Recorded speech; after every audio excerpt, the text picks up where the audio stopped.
મને અત્યારે મારા મોતના મુંહમાંથી હું એમ કહું કે સાહેબે મને બહાર કાઢ્યો. મારું નામ ત્રિવેદી દેવરસિંહ હર્ષદભાઈ છે. મારું ગામ સિદ્ધપુર છે. देवर्षि भाई त्रिवेदी, ये पेशेंट हमारे पास जब आए थे, इनको पथरी थी काफ़ी लंबे समय से. પથરીમાં લગભગ હું 2 થી 2.5 વર્ષ હેરાન થયો. काफ़ी दिनों तक उसका ध्यान नहीं दिया, उसका कोई ट्रीटमेंट नहीं लिया. पथरी मोटी थी. जब हमारे पास आए थे तब इनको क्या हुआ था, बुखार आने लगा था. पथरी की वजह से किडनी में रस्सी हो गई थी और અલગ અલગ દવાઓ લીધી, આયુર્વેદિક લીધી, હોમિયોપેથિક લીધી, પણ સાલું કોઈ ફરક ના પડ્યો. રૂપેશ ગુપ્તા સાહેબને ત્યાં એફએસ હોસ્પિટલમાં બતાવવા માટે ગયો હતો. ત્યાર પછી એમને મને ચેકઅપ કર્યું, બધું જોયું, પણ મારે ઓપરેશનની જરૂર હતી. સાહેબે કીધું ઓપરેશન કરવું જ પડશે. किडनी में जो सूजन ज़्यादा हो गई होने के कारण से किडनी भी कमज़ोर हो गई, क्रिएटिनिन इनका बढ़ गया था.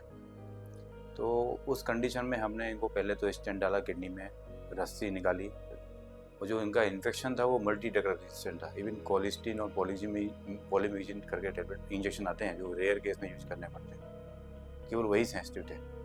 तो वो इन्फेक्शन उनका पहले आपने कंट्रोल किया, उसके बाद पथरी का ऑपरेशन किया. पथरी का ऑपरेशन करने के बाद उनको तकलीफ नहीं पड़ी, सब अच्छे से हुआ. લગભગ ઓપરેશન કરે લગભગ આજ જો 2 વર્ષ જેવું થવાય, 2-2.5 વર્ષ જેવું. હાલ કોઈ પ્રોબ્લેમ નહીં. હું લગભગ 6 મહિને એમની વિઝિટ કરું જ છું. સાહેબનું કામ એકદમ જેન્યુઅન, બહુ મસ્ત કામ છે. સ્વભાવ તો ઓલ ધ બહુ મસ્ત, મને એમનો સ્વભાવથી બહુ મજા આવી.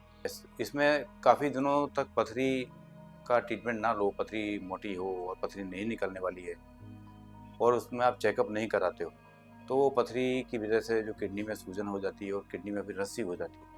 ऐसे काफ़ी पेशेंट आते हैं जो काफ़ी दिनों से पथरी को लेके उसका कोई ट्रीटमेंट नहीं लेते हैं और उसकी वजह से बाद में कॉम्प्लिकेशन होकर किडनी कमज़ोर हो जाती है और काफ़ी बार उनको डायलिसिस भी करना पड़ता है. પથરી ના લગતું કોઈ બી કેસ હોય, કોઈને બી હોય, તો પાટણની અંદર એફએક્સ હોસ્પિટલ રૂપેશભાઈ સાહેબના ત્યાં જવાય.